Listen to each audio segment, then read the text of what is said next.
Hi everybody, welcome to SRK English Academy. Another video lesson for semester 6. Topic is conditionals.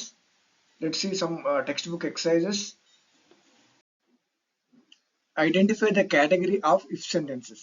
So ఇచ్చిన ఇక్కడ sentence లో excise లో మనకి if sentence యొక్క category మనం ఐడెంటిఫై చేయాలి. ఇఫ్ సెంటెన్స్ కేటగిరీస్ ఏంటివి? Zero conditional, first conditional, second conditional, third conditional and mixed conditional. So ఇందులో ఏ కేటగిరీ చెందిన సెంటెన్స్ లో మనం ఇప్పుడు ఐడెంటిఫై చేద్దాం. First question, if the oven is hot the cookies bake quickly. So ఈ sentence ఏ category? If యొక్క జీరో కండిషన్ కేటగిరీ. సో ఇది జీరో కండిషనల్ కేటగిరీ. ఎందుకు జీరో కండిషన్ కేటగిరీ అంటే ఇది ఒక జనరల్ ట్రూత్ ని, జనరల్ ఫ్యాక్ట్ ని మనకి వ్యక్తపరుస్తుంది, అది ఎక్స్పెక్ట్ చేస్తుంది. కాబట్టి ఇది if category zero conditional. So ఇందులో మనకి చూడు ఆల్వేస్ ప్రజెంట్ సింపుల్ ఉంటుంది, ఇది ప్రజెంట్ సింపుల్ ఉంటుంది. తర్వాత మెయిన్ క్లాస్ లో కూడా ప్రజెంట్ సింపుల్ ఉంటుంది. సో ఇది ప్రజెంట్ సింపుల్. సో రెండు క్లాసెస్ లో మనకి ప్రజెంట్ సింపుల్ ఉంటుంది. So the zero conditional. తర్వాత second question, if the temperature rises above 45 degrees Celsius in summer the lake will evaporate completely.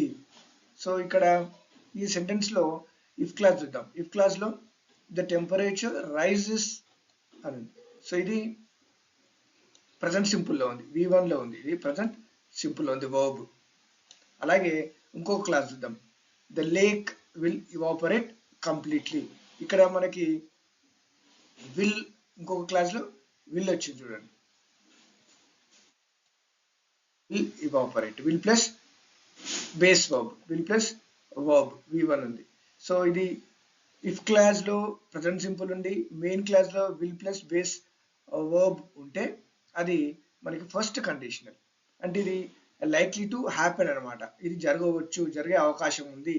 ఏంటి? If the temperature rises above 45 degrees, 40 degrees centigrades కంటే temperature పెరిగితే ఆ lake అందులో ఉన్న water evaporate అయ్యే అవకాశం ఉంది. సో ఇది likely to happen, so real possibility in the future. So ఇటువంటి వాటిని మనం ఫస్ట్ కండిషన్ లో చెప్తాం. సో ఈ సెకండ్ ఆన్సర్ ఏంటిది? First conditional. Okay. Third question, if the package arrives tomorrow I will be able to send it out on time. So ఇక్కడ కూడా verb V1 లో ఉంది, అంటే సింపుల్ ప్రెజెన్స్ లో ఉంది. నెక్స్ట్ మెయిన్ క్లాస్ లో విల్ ఉంది, సో ప్లస్ బేస్ వర్బ్ ఉంది. కాబట్టి ఇది కూడా ఫస్ట్ కండిషనల్. సెకండ్ క్వశ్చన్ లాగానే థర్డ్ క్వశ్చన్ కూడా ఫస్ట్ కండిషనల్ సెంటెన్స్ ఇది. సో ఎట్లా అంటే ఇఫ్ లో మనకి సింపుల్ ప్రజెంట్ టెన్స్ ఉంది ఇఫ్ క్లాస్ లో, మెయిన్ క్లాస్ లో విల్ ప్లస్ బేస్ వర్బ్ ఉంది. కాబట్టి ఇది ఫస్ట్ కండిషన్. ఫస్ట్ కండిషన్ అన్నీ కూడా ఎప్పుడైనా అవి real possibility, likely to happen అనే సిచ్యువేషన్స్ ను చెప్తాయి. ఓకే. సో ఇది మీనింగ్, ఇఫ్ ద ప్యాకేజ్ రేపు వస్తే నేను దాన్ని సమయానికి పంపగలుగుతాను అంటున్నా, అంటే ఇక్కడ పాసిబిలిటీ ఉంది. Next question 4, if you had volunteered for more projects at work you might have been promoted to a higher position. So ఇక్కడ ఇఫ్ క్లాస్ చూడండి, ఇఫ్ క్లాస్ లో మనకి హ్యాడ్ ప్లస్ V3 ఉంది. హ్యాడ్ ప్లస్ V3 అంటే ఇది past perfect tense. If clause లో past perfect tense ఉంది, had plus V3. అలాగే మెయిన్ క్లాస్ లో మనకి might have been. Okay. So ఇది థర్డ్ కండిషన్. ఎట్లా అంటే ఇది హైపోథెటికల్ సిచ్యువేషన్, మనకి ఇమాజినరీ పాస్ట్ గురించి చెప్తుంది. గతంలో జరగని విషయాన్ని చెప్తా ఉంది, గతంలో జరిగిన విషయంని మళ్ళీ ఆ కాన్సిక్వెన్స్ ఏంటి అని చెప్తుంది. మీరు ఆ ప్రాజెక్ట్స్ కి వాలంటీర్ గా చేసి ఉంటుంటే అవి హయ్యర్ పొజిషన్ కి నువ్వు హయ్యర్ పొజిషన్ కి ప్రమోట్ అయ్యేవాడివి అని. అంటే ఇప్పుడు అది జరిగే అవకాశం లేదు, గతంలో అయ్యి ఉంటుంటే ఇలా జరిగేది అని చెప్తున్నాడు. సో ఇది third conditional, hypothetical situation in the past.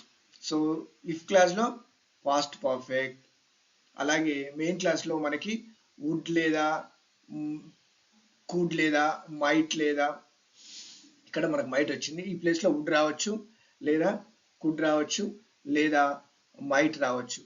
So plus have plus past participle, ఇది థర్డ్ కండిషనల్.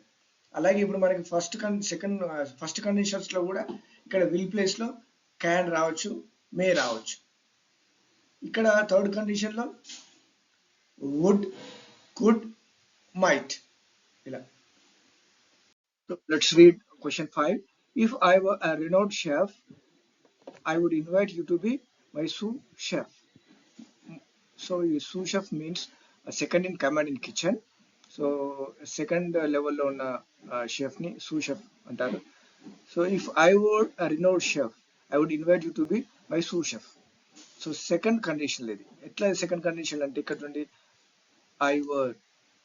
సో ఈ ఈ స్ట్రక్చర్ సెకండ్ కండిషన్. సో దీంట్లో మెయిన్ క్లాస్ లో వుడ్ ప్లస్ ఇది బేస్ వర్డ్. సో ఇది సెకండ్ కండిషన్. సో ఇది మనకి if I were renowned chef అంటే నేను ఒక రినోడ్ షెఫ్ అయితే, వంటగాన్ని అయితే, గొప్ప వంటగాన్ని అయితే, నేను I would invite you to be my sous chef. నేను నిన్ను నా సెకండ్ కమాండర్ గా చేసుకుంటాను అనే ఒక మీనింగ్ లో. సో ఇది అంతా కూడా అన్లైక్లీ సిచ్యువేషన్ అన్నమాట. ఇది ప్రజెంట్ లో చెప్పేది, ఫ్యూచర్ లో చెప్పే అన్లైక్లీ సిచ్యువేషన్ గురించి మాట్లాడినప్పుడు సెకండ్ కండిషన్ లో వాడతాం అనమాట. సో ఇది స్ట్రక్చర్ సెకండ్ కండిషన్ లో. For example, if I were a bird I would fly. So if I were a bird I would fly, నేనే పక్షిని అయితే గాలిలో ఎగురుతాను అలా. సో ఇక్కడ మనకి పాస్ట్ సింపుల్ ఉంటుంది. ఇఫ్ క్లాస్ లో మనకి పాస్ట్ సింపుల్ వస్తుంది. ఇఫ్ క్లాస్ లో పాస్ట్ సింపుల్ వస్తుంది. తర్వాత మెయిన్ క్లాస్ లో వుడ్ ప్లస్ బేస్ వర్బ్ మనకి వస్తుంది. సో ఇక్కడ మనం గుర్తుపెట్టుకోవాలి, వర్ అనేది ఇక్కడ వర్జ్ రాదు. ఐగానే వర్జ్ రాదు, ఇది వర్ వస్తుంది. అది మనం గుర్తుపెట్టుకోవాలి ఇక్కడ. సో ఇది అన్నిటికీ కామన్. ఇది note. Were is used for all persons in this type of condition. ఈ కండిషన్ లో అన్నిటికి కూడా మనం వరే రాయాలి. So singular pronoun, first person pronoun కాబట్టి ఇక్కడ వర్జ్ రాయాలని అనుకోకూడదు. సో ఈ సెకండ్ కండిషన్ లో వర్ మాత్రమే రాయాలి. Okay, next question 6. If you had travelled more in your younger days you would gain broader perspectives on different cultures. So ఇది mix condition కనిపిస్తుంది మనకి.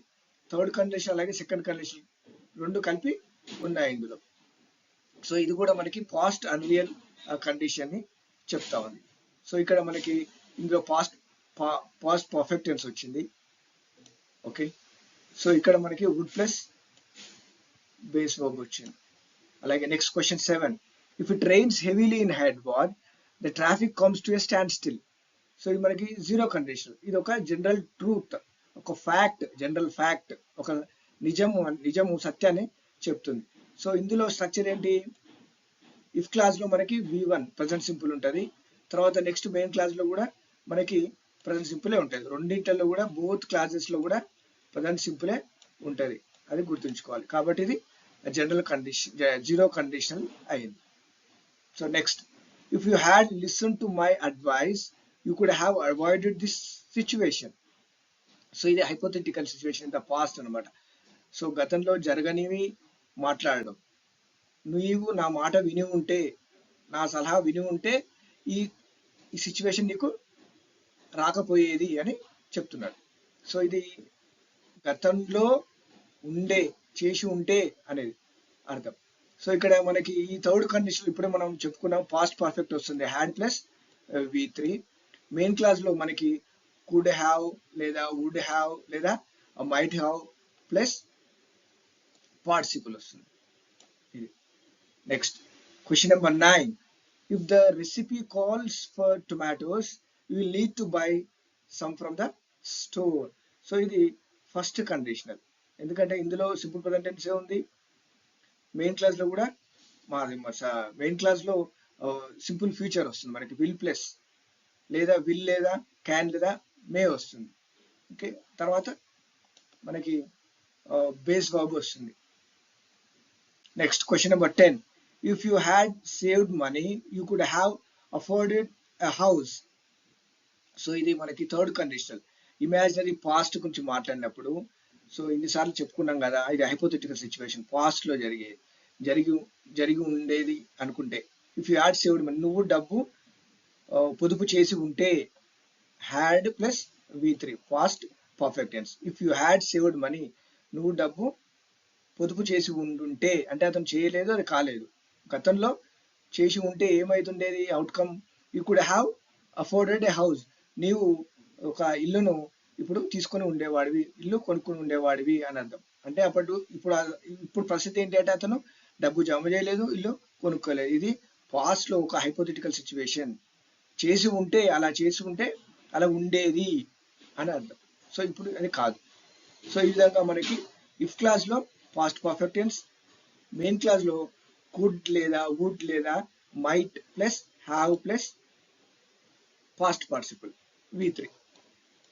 Okay, so these are textbook exercises. Thank you for watching this video. For all semester 6 Usmania University notes, visit my blog englishlanguage-lead.blogspot.com. Thank you once again.